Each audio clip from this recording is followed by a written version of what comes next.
Olá amigos, tudo bem? Dando sequência aos nossos estudos, hoje estamos entrando num módulo novo, módulo 4 do livro 3 do Estudo Aprofundado da Doutrina Espírita. E o roteiro 1 desse novo módulo é A Cura da Mulher que Sangrava. Então, estamos falando, né, dessa obra aqui, né, Estudo Aprofundado da Doutrina Espírita. E para a gente compor aí os estudos que nós vamos analisar a partir de agora, nós usamos inúmeras obras, a grande maioria delas já estava na própria bibliografia do roteiro, né? Mas nós usamos aqui, fora da bibliografia, o Novo Testamento, né? Usamos ainda a síntese do Novo Testamento, usamos dentro da bibliografia essas duas obras básicas, né? A Gênese e o Evangelho, e o livro Vinha de Luz. E a partir daí a gente buscou algumas contribuições. E o primeiro aspecto interessante que chamou a nossa atenção e que não está na apostila, né? Porque os aspectos da apostila a gente reserva para o nosso estudo, mas não está na apostila, é que o roteiro 1 e o roteiro 2 eles estão entrelaçados. A gente está vendo o roteiro 1, que é o roteiro da cura da mulher que sangrava, e o roteiro 2 vai ser sobre a filha de Jairo. E interessante que como é que acontece? Eles foram separados porque realmente são eventos diferentes, mas começa Jesus chegando de barco, vindo de Jerusalém, e Jairo, o chefe da sinagoga, ele vem em busca de Jesus por conta da doença da sua filha, que ela está nas últimas já. A medicina falou, olha, não tem mais o que fazer. E Jairo vem então recorrer a Jesus, sabendo que ele chegou na cidade.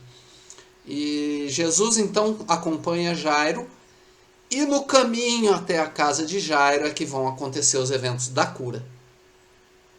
E aí depois da cura, Jesus segue então para a casa de Jairo. Então um pedacinho antes, um pedacinho depois, que nós vamos ver no roteiro 2. Né? Então na próxima semana a gente vai fazer essa análise, mas é interessante saber que na verdade a cura da mulher que sangrava está no meio da cura da filha de Jairo. Outro aspecto interessante é que o fato é narrado por 3 evangelistas. Não é muito comum isso. Né? Então Mateus vai narrar essa cura no seu evangelho no capítulo 9, versículos 18 a 26. Marcos vai narrar no capítulo 5, versículos 21 a 43. E Lucas também no capítulo 8, nos versículos 40 a 56. Tem alguns aspectos assim curiosos quando a gente junta esses 3 aí, mas eu acho que não tem a ver com o tema, então a gente preferiu deixar para lá.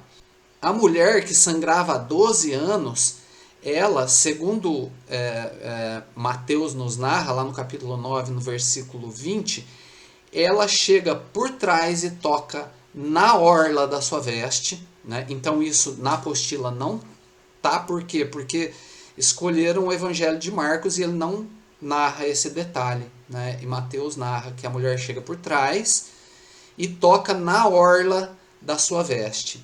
Lucas, ele no capítulo 8, versículo 14, ele vai dizer também que ela chega por trás e toca na orla da sua veste. Isso é interessante, por quê? Porque é um esforço dos 2 evangelistas para dizer que não houve contato entre a mulher e o Cristo. Porque segundo a tradição judaica, se houvesse o contato, o Cristo estaria impuro. Então, houve esse cuidado aí dos evangelistas de apontarem esse detalhe. Marcos não fala isso, fala só que ele toca na veste. E é interessante entender que aonde é que está esse cuidado? Veste é uma referência ao manto. Quando eu falo assim dentro, colocando historicamente e no momento em que o Cristo estava na face do planeta, ou seja, 2000 anos atrás, dentro daquele contexto cultural. Veste refere-se ao manto. Então é uma peça do vestiário que é utilizada sobre a peça interna. E além disso, a orla da veste, ela é A orla da veste judaica, né, bem entendido, porque tem muitos mantos, mas a veste judaica, a orla da veste judaica, ela era feita de um bordado com fio azul púrpura. E essa orla era um sinal característico dos fiéis observadores da Torá. Então, tocar na orla da veste significa que ela tocou no bordado. Olha só o cuidado dos evangelistas para apresentarem esse acontecimento, né? Para que, pelos costumes, pelas tradições judaicas, não ficasse caracterizado que o Cristo havia se tornado impuro. E claro, vamos lá, nós estamos aqui só apresentando alguns elementos e não estamos aqui questionando a questão da pureza, da impureza, porque isso é tradição judaica de há 2000 anos atrás. Então isso é importante a gente entender. A gente está só contextualizando e tentando se aprofundar na cultura judaica, porque é importante a gente se aprofundar, que a gente vai começar a ver alguns detalhes, como esse esforço dos dois evangelistas, né? Que de acordo com a nossa cultura de hoje a gente não perceberia, a gente ia ler e passar batido por essa questão. E como Kardec vai tratar disso? Agora é interessante, por quê? Porque a própria apostila nos conduz à Gênese e ao Evangelho segundo o Espiritismo, né? E Kardec, ele lá na Gênese, no capítulo 15, item 11, ele vai dizer assim, ó, conhecendo em si mesmo a virtude que dele saíra, e ressalta Kardec então desse trecho do Evangelho que nos apresenta o Cristo como consciente daquilo. Aconteceu, apesar de ter vindo a mulher por trás, tocado apenas na borda da sua túnica, ele sabia o que estava acontecendo, né? Kardec ressalta que o efeito não foi provocado por nenhum ato ou vontade de Jesus. Essa é a ênfase que Kardec dará no texto, e é bem interessante isso, porque o Cristo, ele está oferecendo de si, porque saiu dele alguma coisa, né? E ao mesmo tempo que exige por parte do beneficiado uma participação materializada em alguns dizeres. Por exemplo, a tua fé te salvou. Essa é uma constante nas curas do Cristo. Ele faz questão de falar, a tua fé te salvou. O que queres que eu faça? Lançando essa responsabilidade para aquele que vem à procura dele, né? Isso vai só reforçar a ideia do buscar e achareis. Então, a energia motriz para a obtenção de algum resultado nos campos da fé iniciam dentro de nós mesmos. Não há uma potência exterior que vai facultar todos os elementos a nós, né? E isso só se reforça com esses aspectos que os evangelistas narram. Que a mulher veio por trás, escondida. É claro que o Cristo, esse espírito puro, ele tem um nível de consciência absurdo, né? Então é muito possível que ele soubesse, muito antes de chegar ali, que ela estava ali. Ele conhecia cada um daqueles pelo nome. Em muitos trechos ele vai se referir a uma pessoa que ela é desconhecida, mas ele refere-se a ela pelo nome. A pessoa fica assim atordoada porque não entende como é que ele sabe o nome dela. O Cristo tem essa capacidade, espírito puro que é. Então, e vamos agora falar a respeito do Evangelho segundo o Espiritismo, no capítulo 19, que vai nos apresentar um verdadeiro tratado sobre a fé. E a fé é o elemento que o Cristo apresenta como a grande motriz para as curas, para a salvação, né? Então, esse capítulo 19 do Evangelho segundo o Espiritismo vai tratar de uma forma muito ampla essa característica inata a cada um dos homens, a fé. E Kardec vai, num esforço hercúleo, dizer que nem sempre a minha fé dará aquilo que eu quero, mas sempre vai dar aquilo que eu preciso. Isso é de uma lucidez absurda, porque no campo das religiões é difícil você ter apresentado essa questão de uma forma tão aberta e tão clara.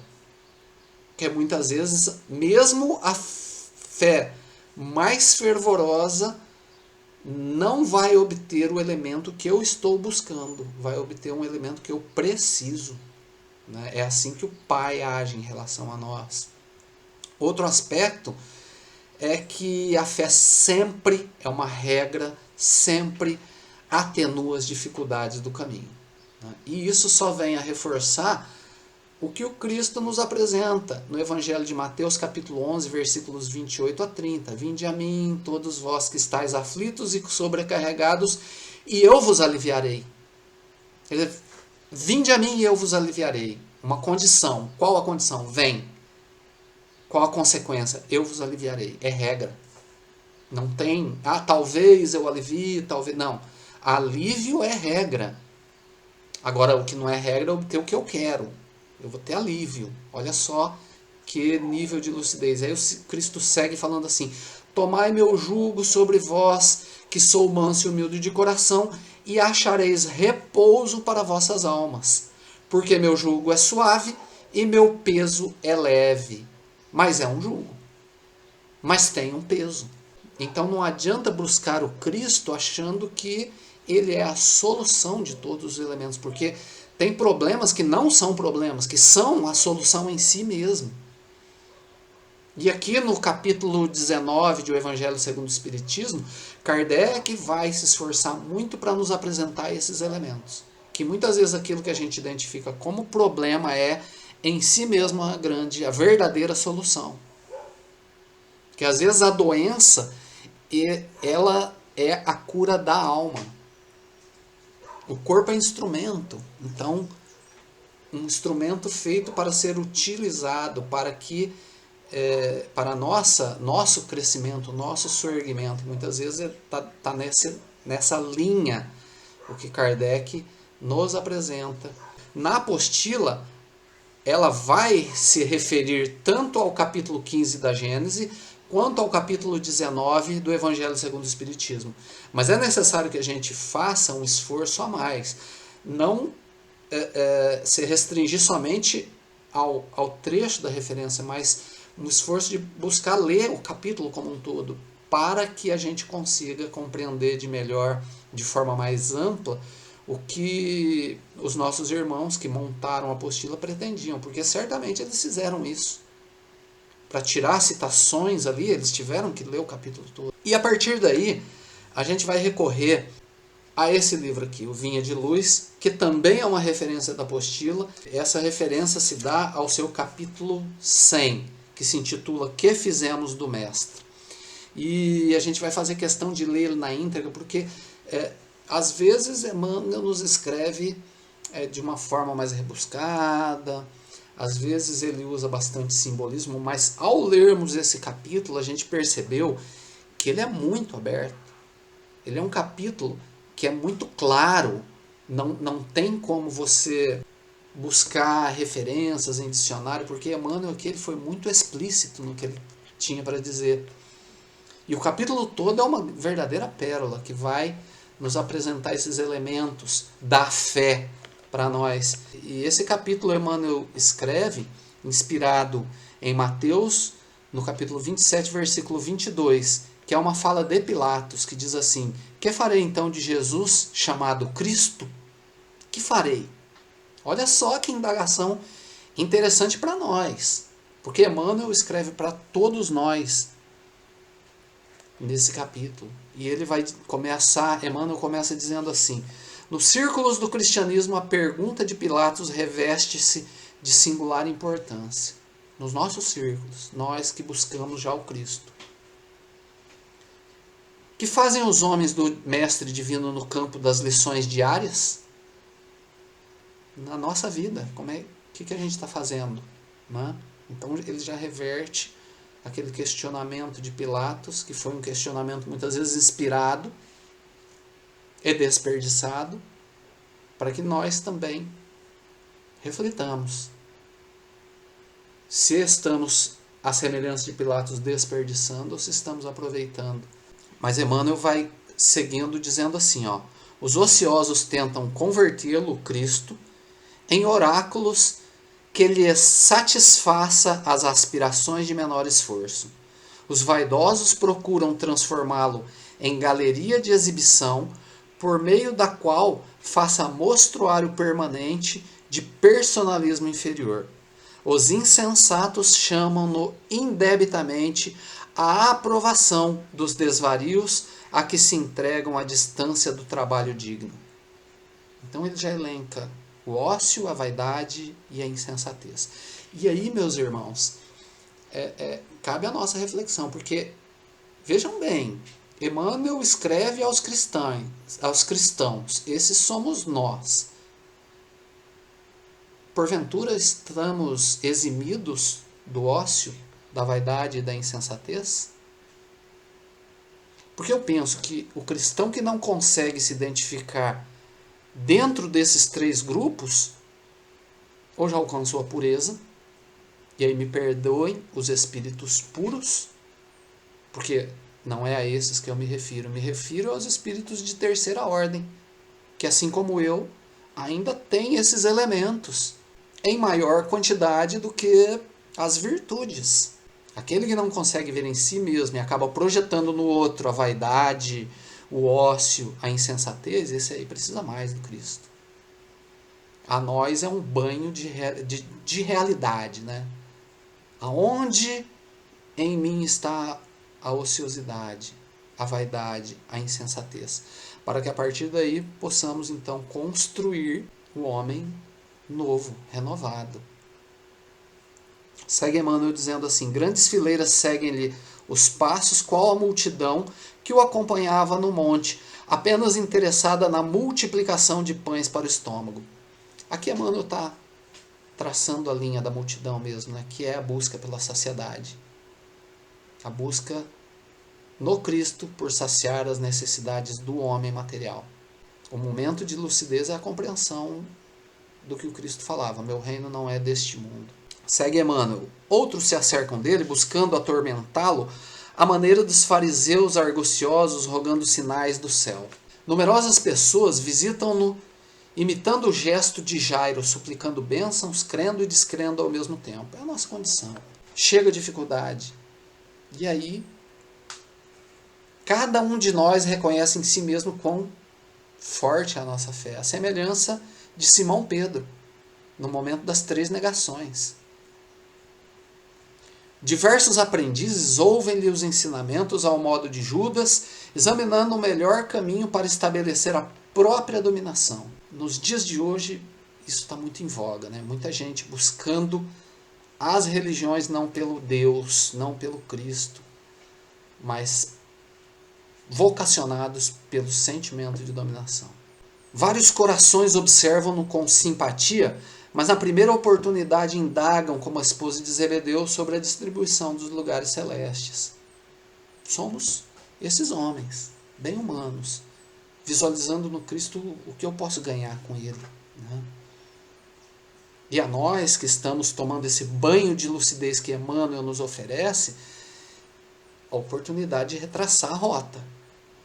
Isso é importante. No identificar em nós mesmos os elementos que Emmanuel nos apresenta, e se ele apresenta para nós, de novo, vou reforçar, é para nós.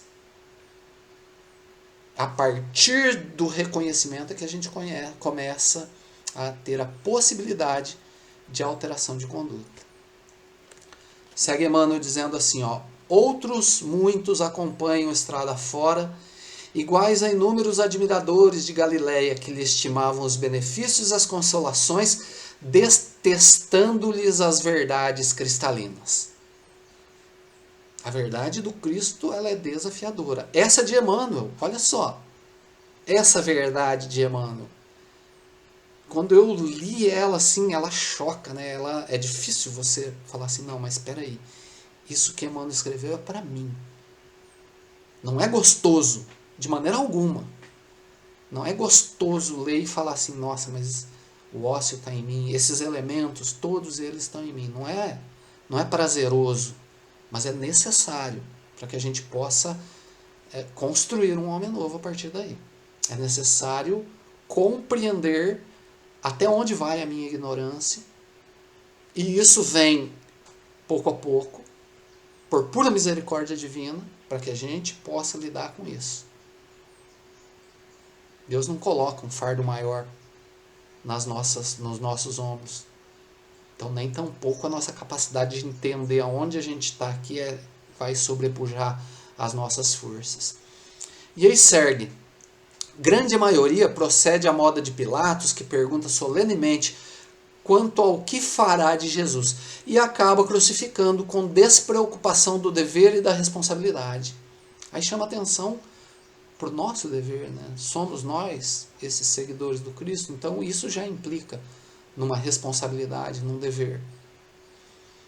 Poucos imitam Simão Pedro, que após a iluminação no Pentecostes, segue-o sem condições até a morte. Raros copiam Paulo de Tarso, que se ergue na estrada do erro, colocando-se a caminho da redenção, passando por impedimentos e pedradas até o fim da luta. E aqui, Emmanuel elenca a nossa realidade. Olha aí, na figura de Simão Pedro e de Paulo de Tarso, que apresentam equívoco e, a partir do equívoco, crescimento.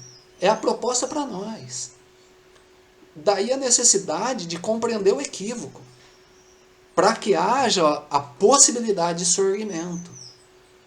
Aquele que se cristaliza na pureza, imaginando que já atingiu o nível de perfeição, jamais poderá sair do seu cristal, aonde se insulou, está congelado lá dentro.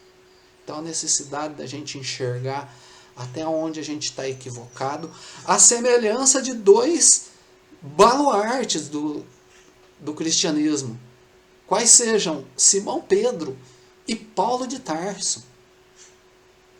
Se esses dois homens se equivocaram, imagina nós. Emmanuel finaliza dizendo assim, não basta fazer do Cristo Jesus o benfeitor que cura e protege. Isso é fácil, é mole. O benfeitor que me cura, que me protege, isso daí todo mundo faz com a mão nas costas. Emmanuel vai dizer, é indispensável transformá-lo em padrão permanente da vida.